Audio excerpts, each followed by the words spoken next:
आप कोई भी बिजनेस कर रहे होगे उसके लिए पूंजी चाहिए, उसके लिए दुकान गोदाम चाहिए, उसके लिए प्रोडक्ट चाहिए, उसके लिए कच्चा माल चाहिए, उसके लिए स्टाफ चाहिए, उसके लिए गवर्नमेंट का लाइसेंस चाहिए, बहुत सारी चीजें हैं। मैंने सोचा कि मेरे लिए नहीं है, क्योंकि ये तो मैं कर ही नहीं सकता, मेरे पास तो समय ही नहीं है। यदि मैं बिजनेस खोलूंगा तो समय चाहिए। लेकिन कमाल की बात वहां पे बताई गई कि ये है नए जमाने का नया बिजनेस। इसमें 99% जो काम है वो कंपनी का है, पूंजी लगाना, सामान बनाना, प्रोटेक्ट करना, क्वालिटी चेक करना, लाइसेंस लेना, सारा काम कंपनी का। आपका तो सिर्फ 1% काम है, और वो क्या काम है कि आरसीएम का सामान यूज करना, आरसीएम का सामान खाना, और यदि अच्छा लगे तो दूसरों को बताओ। कमाल है यार, ऐसा कौन सा काम है जो 99% कंपनी करे और 1% हम करें और सपने पूरे हो जाए। मुझे लगा कि ये तो कोई अजब ही बिजनेस है। उसने पहले ही बोल दिया था नए जमाने का नया बिजनेस है, और कोई भी नई चीज होती है उस पर जल्दी से लोग विश्वास नहीं करते हैं क्या? जो आपके हाथ में मोबाइल है, ये 1995 में लॉन्च हुआ था। 31 जुलाई 1995 में गूगल में सर्च कर लेना। पहले 10 साल तक हिंदुस्तान के मात्र 6 लाख लोगों के हाथ में था। कितनी जबरदस्त चीज है फैसिलिटीज आज के डेट में, ये सुन लो। लेकिन पहले 10 साल 6 लाख लोगों ने खरीदा, लेकिन जिस दिन समझ में आ गया, जैसे जियो लॉन्च हुआ, अगले 10 साल में 60 करोड़ लोगों के हाथ में मोबाइल है। अभी बताओ यार क्या बात है, मैं गलत बोल रहा हूँ, मैं झूठ बोल रहा हूँ क्या? कोई हिंदुस्तान में ऐसा घर है ही नहीं जिसमें मोबाइल नहीं हो। है तो बताओ मेरे। झोपड़ी में रहने वाला भी मोबाइल रखता है, क्यों? क्योंकि उसे पता चल गया कि इसका क्या फायदा है। तो नई चीज होती है उस पर जल्दी से लोग विश्वास नहीं करते।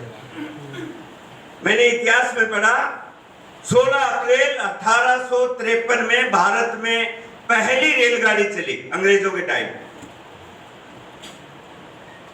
मुंबई से लेके थाने के बीच में। पहले 27 दिन एक भी व्यक्ति उस रेलगाड़ी में नहीं बैठा। भारत के लोग बोले कि ये तो इतनी छोटी पटरी पे काला मुंह का आदमी चलता है, ये तो हमें अंग्रेज है ना इसलिए बैठा रहे हैं कि इनको अंदर मार दे। भारत में कैदियों को बैठाया गया उस गाड़ी में, भारत में बंदरों को बैठाया उस गाड़ी में कि देखो ये बंदर नहीं मर रहे, तुम कैसे मरोगे। आज क्या हालत है? आज हम बंदरों की तरह गाड़ी में लटक के जाते हैं। यस और नो? यस। शुरुआत में नया काम सबको ही मुश्किल और डरावना। आप सहमत हैं? पीछे वाले मेरी बात से रिलेट कर रहे हैं? मैं भी डर रहा था कि यार ये क्या बात बता रहा है, क्या चीज है, कितनी बार दुकान बदली है, क्या दुकान बदलने से पैसा आएगा। लेकिन एक बात जरूर थी कि मैं पढ़ा लिखा था। उसने बताया कि इस काम के अंदर 3 खूबियां हैं। पहली, कोई रिस्क नहीं है, क्योंकि आपको पैसा तो जमा कराना ही नहीं है। जो पैसा दोगे उसके हाथ में हाथों हाथ सामान मिलेगा। भाई हनुमान जी, आप एक दुकान में गए, 1500 रुपए दिए, 1500 का सामान मिल गया, कोई रिस्क है? No risk. दूसरी बात, इस धंधे को आप अपने काम के साथ कर सकते हो। मैं जॉब कर रहा था, मैंने सोचा कि बिना नौकरी के छोड़े हुए यदि दूसरा काम करने को मिले जो अपनी जिंदगी को बदल दे तो कर लेना चाहिए या नहीं? यस। यदि मेरे को ये बोलते नहीं भाई मारुति से रिजाइन कर उसके बाद आरसीएम कर, तो भैया 70,000 रुपए की नौकरी थी पर मंथ, छोड़ सकता था क्या मैं? नो। और तीसरी बढ़िया बात उन्होंने बताई कि आने वाले समय में हिंदुस्तान का कोई ऐसा घर नहीं होगा जिसमें ये नहीं पहुंचेगा। मुझे संभावना लगी कि यार इतना बड़ा काम है तो हमें करना चाहिए। यस। सेमिनार में जाने के बाद एक खास बात मुझे पता चली कि यह एक ऐसा काम है जिसमें पैसिव इनकम आती है। पैसिव इनकम पहली बार मैंने सुना था, एमबीए तक पढ़ा था मैंने, कभी रॉयल्टी या पैसिव इनकम के बारे में कुछ नहीं जानता था। 94 में एमबीए किया था। हिंदुस्तान में एमबीए को जानते नहीं थे उस समय कोई। उस समय मैंने एमबीए किया था और मुझे ये नहीं पता था पैसिव इनकम क्या है।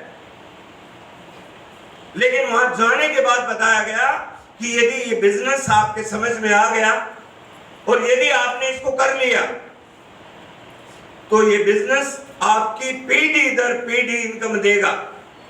मुझे लगा कि यार ऐसा काम करना चाहिए। यदि कोई आपको कहे कि आपका कोई इसके अंदर रिस्क नहीं है, आपको अपना धंधा नहीं छोड़ना है और आने वाली पीढ़ी अमीर बन सकती है, तो करना चाहिए या नहीं? यस। करना चाहिए। यस। बस एक डिसीजन लिया कि हम इस काम को करेंगे। लेकिन करने के लिए कोई भी काम नया हो, करने के लिए सीखना पड़ेगा। बगैर सीखे नया काम नहीं कर सकते। भारत में पहली बार बिजली आई, बिजली के मिस्त्री तैयार हुए तभी तो पंखा बना पाए। यस और नो? यस। भारत में पहली बार मोबाइल आया, मोबाइल के बारे में जानकारी होगी वही तो रिपेयर कर सकता है। भारत में पहली बार कार आई, कार की रिपेयरिंग वही कर सकता है जो कार के इंजन के बारे में जानता है। यस और नो? यस। पहली बार भारत में टू व्हीलर आया, बजाज चेतक या हीरो होंडा मोटरसाइकिल, उसके मैकेनिक वही बन सकते हैं जो उस इंजन के बारे में जानते हैं। मुझे लगा कि यदि इस काम को सीख लिया जाए तो इस काम को आसानी से किया जा सकता है, क्योंकि करना केवल 1% है और सीखना क्या है? इसमें 2 ही काम करने। पहला, सामान को यूज करना और सामान के बारे में लोगों को बताना, और दूसरा लोगों का नेटवर्क बनाना। अब मुझे लगा कि यार इसमें करने वाली कौन सी बात है।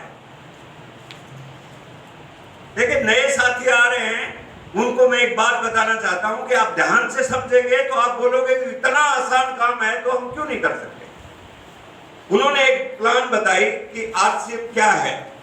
देखिए, कोई भी सामान के बारे में जब हम बताते हैं, कोई चीज होती है कि नए जमाने का नया बिजनेस है, उन्होंने बोला कि हिंदुस्तान का कोई भी आदमी काम करता है तो पैसे के लिए करता है। पैसे के लिए करते हैं नहीं? Yes. अब ये हमारे पास, मेरे पास तो बहुत लंबा अनुभव था। 17 साल नेवी का अनुभव, 10 साल मारुति का, 27 साल हो गया। बोला जो आपने इतना पैसा कमाया वो कहां गया? मैंने बैंक अकाउंट में देखा, उसमें तो कुछ है ही नहीं। मैं आपसे पूछता हूं, आपने इतने सालों से काम कर रहे हो, किधर है पैसा आपने जो कमाया है? वो सारा का सारा पैसा गया यहां पे, बाजार में गया नहीं। जब भी किसी चीज की जरूरत होगी पैसा खर्च करना पड़ेगा। साबुन चाहिए तो कहां जाएंगे? नमक चाहिए तो कहां जाएंगे? बाजार। कपड़ा चाहिए तो कहां जाएंगे? बाजार। जूते चाहिए तो कहां जाएंगे? मार्केट। सारा का सारा कमाया हुआ पैसा कहां गया? मार्केट। बाजार में। पहली बार किसी ने वहां पे चेताया मुझे कि भाई हम हैं ग्राहक और ये है बाजार, हमारी पूरी कमाई यहां पे गई। और बाजार में सामान बनता है, उस सामान को बनाती है कंपनी। ध्यान से समझ लेना। पहली मार्केटिंग प्लान मैंने ऐसे देखी कि कंपनी यदि 5 रुपए का सामान बनाएगी, बाजार में होते होते यही सामान ग्राहक पे 10 रुपए का पहुंचता है, क्योंकि इसके बीच में रिटेलर, होलसेलर, डीलर, एजेंट और एडवर्टाइजमेंट करने वाले 4-5 लोग होते हैं। आप एग्री हैं? यदि यही सामान 50 रुपए का होगा तो यहाँ पे कितने में पहुंचेगा? 100 रुपए। इसका मतलब क्या है कि 50% पैसा कहां जाता है? बाजार में। मुझे लगा कि बात तो भाई ये सीधी सही बता रहा है। यदि मुझे ये पेन चाहिए तो मैं बाजार में जाऊंगा, 10 रुपए का मिलेगा। पेंटोनिक पेन है, आप जाके बाजार में स्टेशनरी की दुकान पे ले लेना, 10 का ही मिलता है, लेकिन कंपनी में बनता है 5 का। आप बोलोगे जी मैं कंपनी से लाऊंगा, ले आओ, मुंबई में है कंपनी। 10 रुपए का पेन के लिए 1400 रुपए किराया आने जाने का, ले आओ। लेना ही मजबूरी थी यहां से, लेकिन वहां पे बताया गया कि अब ये नए जमाने का नया बिजनेस है। कंपनी ने बोला कि मैं 99% जो मेरा काम है सामान बनाना और पहुंचाना, पूरे हिंदुस्तान में सामान बनाना और पहुंचाना, ट्रकों से भर के आपके शहर में मैं पहुंचाऊंगी। आपको मैं केवल एक काम देती हूं, सामान यूज करना और सामान के बारे में लोगों को बताना। यदि ये काम आपने कर दिया तो ये 50% पैसा है, ये वापस आपके अकाउंट में आ सकता है। मुझे लगा यार ये तो बहुत जबरदस्त काम है। क्या आपको जबरदस्त नहीं लगा? यस। अरे भाई मैं आपको बताऊं, ये 50 और 100 की बात नहीं है। हमारे घर में यदि महीने का 10,000 का सामान आता है तो ये 5,000 का रहता है। हर महीने 5,000 बाजार वालों के पास जाता। भाई अब जरा सोचिए, 46 साल हो गए, 5-5 हजार रुपए। अरे बाप रे, 8 करोड़ रुपया कौन ले गया? कंपनी। तो इसीलिए तो मेरे बैंक अकाउंट में कुछ नहीं था। लेकिन मेरे समझ में आया कि आज से भी बदल लोगे तो अमीर हो सकते हो। मेरी बात समझ में आ रही है? मैं वैसे बोल रहा हूं। डिसीजन लिया।